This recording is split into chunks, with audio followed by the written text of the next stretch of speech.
To be joined now by the host of Tomi Lahren. The host of Tomi Lahren is fearless on Outkick, and still joined in the studio by TalkTV's international editor Isabel Oakeshott, TalkTV contributor Paula Roan Adrian, and TalkTV presenter Richard Tice. Now, Tomi, coming to you, I'm sure you're very busy at the moment, given you follow all things politics in the US. But just let's get your outlook basically on this indictment. You knew it was coming, I'm sure. What did you think when you read through it? Well, first of all, I thought convenient timing. I mean, imagine that. Earlier this week, we get bombshell testimony from Devon Archer, Hunter Biden's business associate, basically incriminating Joe Biden for being on speakerphone over 20 times, apparently just talking about the weather, you know, as they say. But convenient timing that now we've got another Trump indictment. If you look at the timeline of this, it's always convenient the way this happens. What a coincidence. But looking through this particular indictment, whatever you think of Donald Trump, I think this indictment in particular looks to be written by a kindergartner, because it goes on to acknowledge that Donald Trump has the right to free speech, but then ends with the fact that no, he really doesn't have the right to free speech. So I think it's a farce, just like the other two indictments, and just like the fourth likely will be. This is clearly a political weaponization attempt to take out the Republican frontrunner. Tomi, and unfortunately for the Democrats, just dipping in now to hear from a spokesperson standing outside the courthouse where Donald Trump will shortly be heard. So he may not agree with Mike Pence. He may not agree with one of his lawyers, but that doesn't mean that there weren't other people advising him exactly the opposite. And the president has a right, as every one of us do, to listen to several opinions and make their decision. Yeah, I remember hearing Hillary Clinton and Stacey Abrams argue their elections were not right. Absolutely. I mean, how in the weaponization of the DOJ didn't happen then. No, of course not. But if your last name's Trump, it's very different. So Hillary Clinton could have a problem when she lost the election, and we could have a complete liberal meltdown, as we all saw. But when we have dignified disagreements, we take them to court. We say do things patriotically and peacefully. He's to blame for things that he did not himself do. And that's what we're seeing. Frankly, folks, this is not about that. This is about politics. This is about 2024. Period. The end. Thanks, guys. Thank you. Continuing to listen there to the spokesperson, just talking there about what you were talking about, Tomi, basically what they're calling the Trump campaign, the politicization of the Department of Justice stateside, and the politicization of this whole trial, a persecution, a politically motivated witch hunt, if I can borrow those words. Let's just talk then. We cut you off. I know you're used to it because you've been a broadcaster yourself for many, many years. But let's just talk about the rest of the Republican contenders and what they've been saying off the back of all this. DeSantis, but also Pence. We've heard from Tulsi Gabbard as well. Pence has come out swinging against Trump, but DeSantis not so much.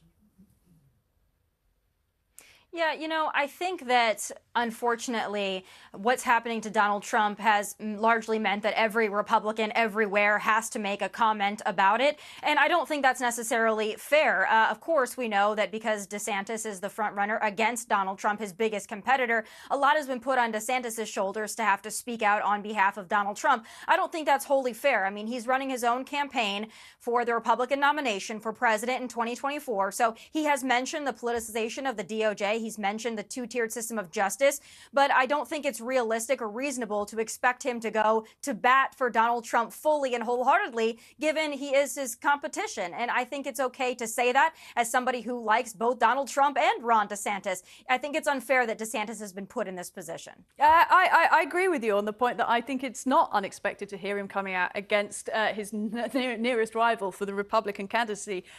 In fact, I would suggest that DeSantis hasn't gone far enough. Would you not think he'd be more tempted? I know there are reasons why he might not want to come out and attack Trump publicly. I can understand the criticising of the criminal justice system if that's part of his campaign strategy. But he's got to beat Trump if he wants to become president. Yeah, I think DeSantis' biggest argument is not going to be just going after Donald Trump, because a lot of Republicans and Trump supporters do believe that this is being weaponized against Donald Trump and he is being witch hunted yet again. I think DeSantis' best strategy here is to say, hey, listen, what's happening to Donald Trump, my competitor, is wrong. And that is exactly why I need to be president, so that I can actually get elected. I have a better shot at getting elected, get into the White House, and then fix some of these things, actually drain the swamp.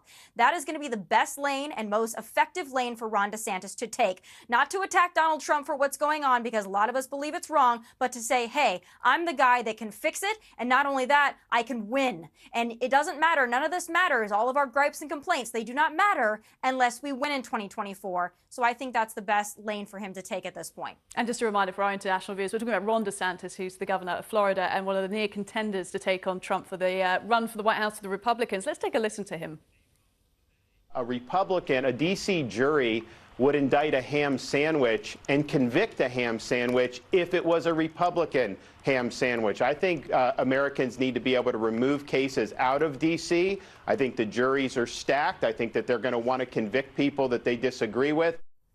Let's cross to our panel in the studio. Paul, a ham sandwich. I was going to say I was intrigued at Tomi's definition of the indictment being looks as if it was written in the kindergarten, but of course the grand jury didn't agree with her on that point, and a number of grand juries haven't agreed with her, and a number of juries haven't agreed with her in the terms in the sense of Trump coming before them and decisions being made against him. And you know, apart from this, we've also got 2 other civil suits that he's got to deal with. I mean, it's just an endless pile of legal issues. What about Hunter Biden then? What about Hunter Biden? Shall I tell you what about Hunter Biden? Well, let me tell you, because if I remember correctly, the what about Hunter Biden, the district attorney who came to negotiate the settlement, was appointed by Trump.